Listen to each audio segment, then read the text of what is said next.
Hey family,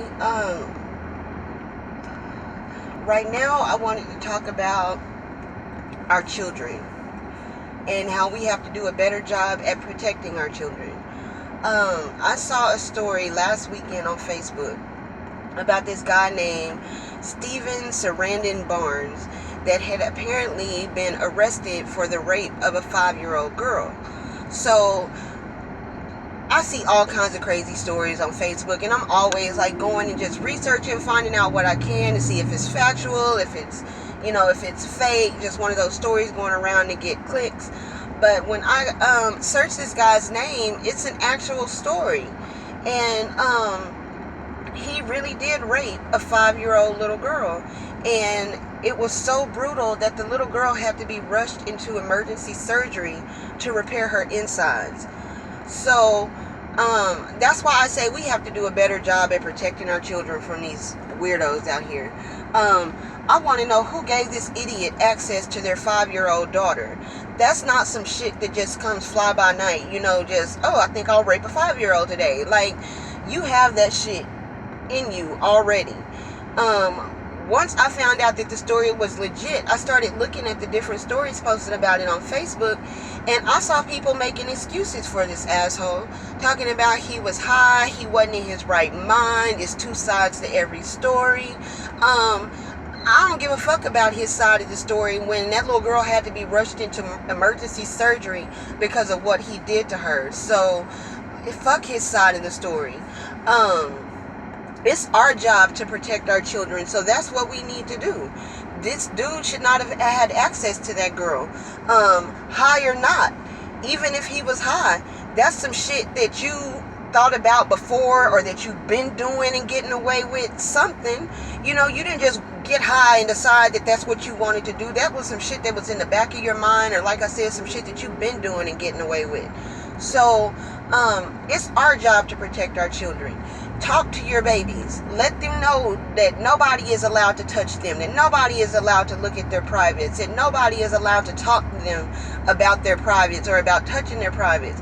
That way they know that it's wrong, and at the moment that they're approached with this, or the moment that they have to deal with this, or the moment that someone touches them, they know that it's wrong. And not only can they make sure that that person stops by telling them to stop and by getting help, hopefully from the nearest adult, but they will feel open enough to talk to you about it and tell you, because you were the one who told them that that was wrong. So they'll be able to tell you, Mommy, you told me that nobody was supposed to do this, but so-and-so did this. So talk to your babies. I just had my first daughters 7 months ago. I had all boys before then, and then I got blessed with twin girls.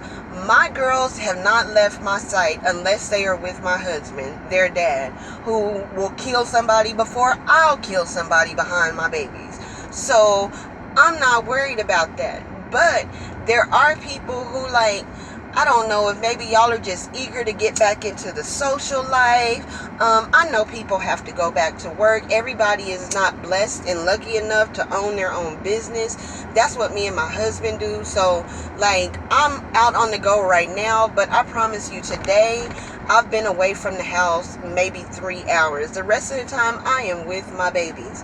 But for those of you who are not fortunate enough to be able to do that, you need to talk to your babies. And if your babies can't talk, you need to look at your babies, check your babies. Don't just change their diaper like everything is all hunky-dory. Look and make sure that, see if you see any signs that somebody has touched them.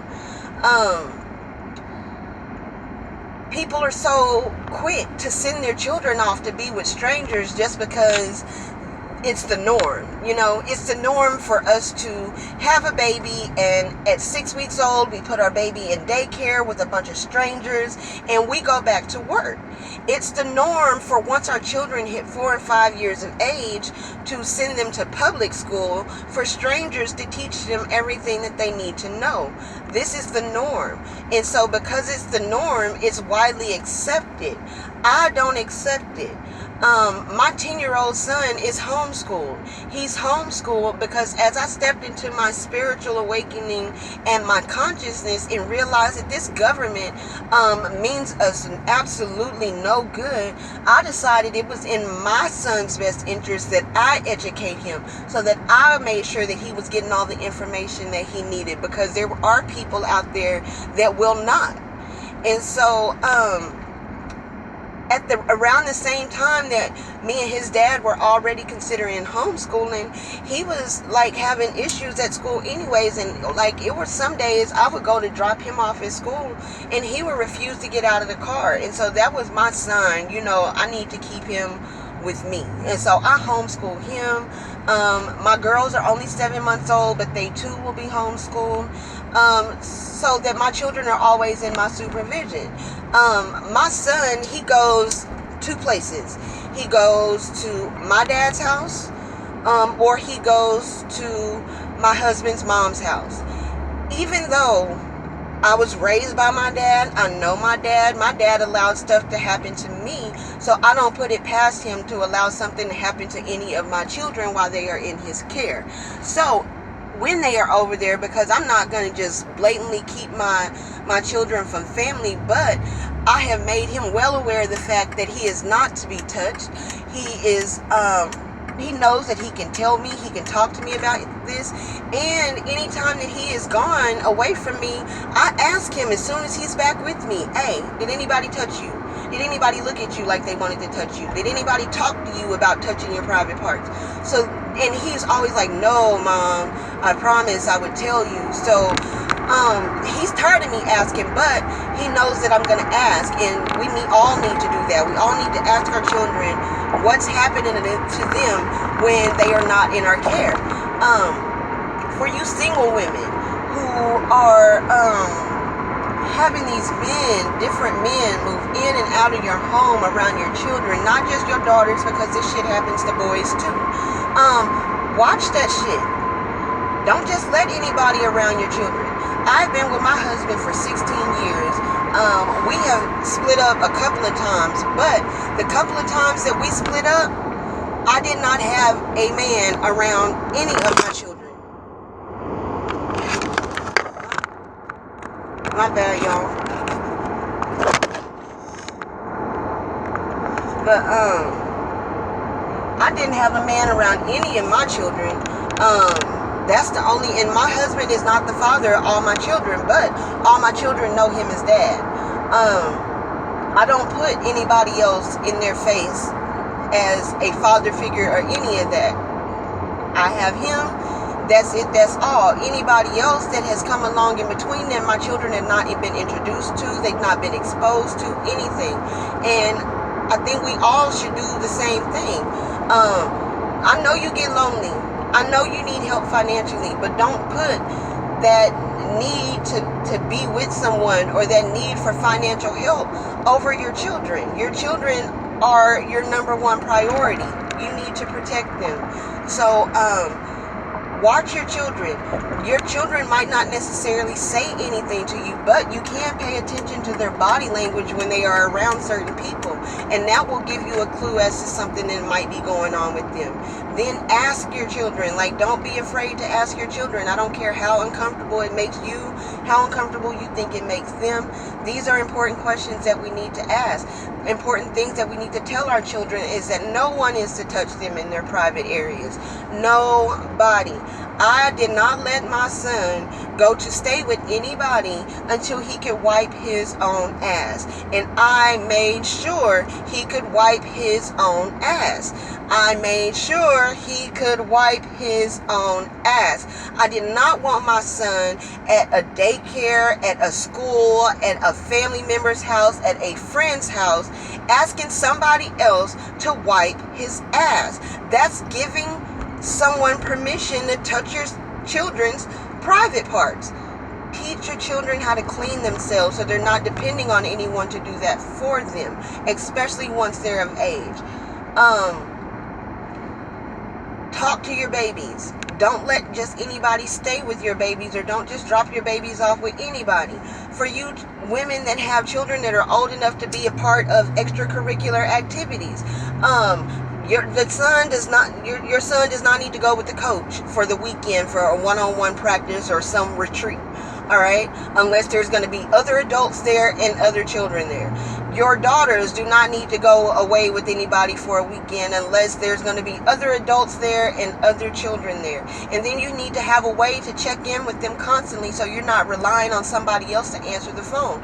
So while a lot of us might not want our children to have phones, even if it's just a tuck away phone that you only send with them when they're away for the weekend, give them something so that if they're ever in trouble, they have their own device to contact you on directly, or you have a device to contact them on directly.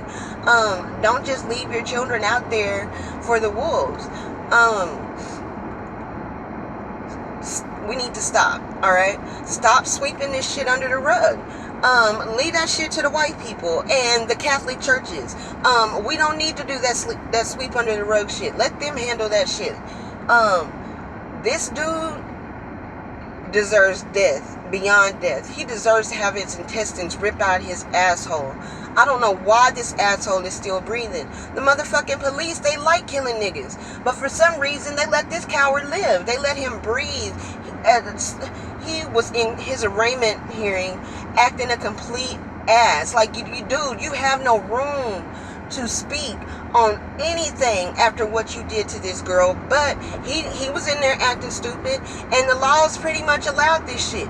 They like killing niggas so much. Stop killing cafeteria workers and niggas selling cigarettes. Kill these motherfucking sex predators. We don't want this Steven Sarandon Barnes dude. We don't want him. Kill him or take him to the Catholic Church and y'all do what y'all want with him. But we don't want him. Y'all could have killed that bitch. But my thing to y'all today is protect your children. Ask your children questions. I don't care if it's a family member. You done heard about Uncle Ray Ray, so don't leave your children anywhere where Uncle Ray Ray is going to be, where your children might be left unsupervised with his punk ass. You heard about your granddaddy. You heard about the coach. You've heard about these people. You heard about the preacher at the church. You heard about the choir director. If there's something that you've heard, or just something that just gives you this eerie feeling, or maybe your children just don't like to be around them, pay attention. Pay attention, ask questions, and protect your babies, because that is our job. Before anything else, our job is to protect and love our children. Stop letting these random dudes move in and out your house around your children. Stop feeling the need to go to the club every fucking weekend and leaving your child with Shaniqua, because Shaniqua probably left your child with somebody else so she could go to the club, because that exact thing has happened to me before. I left my child with a friend. When I get off work and go to pick up my child, some dude that I don't even know answered the door. I asked him where my friend was. He talking about she needed to get to the club before 10 because it was free for ladies before 10. I asked who the fuck he was. Oh, I sell weed. I'm the dude. I just stay 2 doors down. So she left my son with the weed man so she could get to the club and get in free before 10. Bitch, I would have paid your way into the club. Pay attention. Take care of your children, because that's your job. If you didn't want them, you shouldn't have had them. I personally am not for abortions, but if you're not going to do right by your kids, get rid of it. Otherwise, keep your motherfucking legs closed. Get your tubes tied. Get a hysterectomy. But don't keep having children and then leaving them to the wolves. It's not fair to them. They deserve a life without this bullshit that I got going on in my head from being molested for years. Without the traumatic experience that this little girl just went through. I even saw people commenting on the post on Facebook saying, well, at least she's young, she'll forget it. You won't forget. She's 5 years old. You might not remember each and everything that happened to you when you were 5 years old, but there are life-changing events and traumatic events that may have happened to you when you were 5 that you definitely remember. All right? This was a traumatic experience. This child almost died she is going to remember that is not fair. Please, if you do nothing else with your life as a parent, please, parent.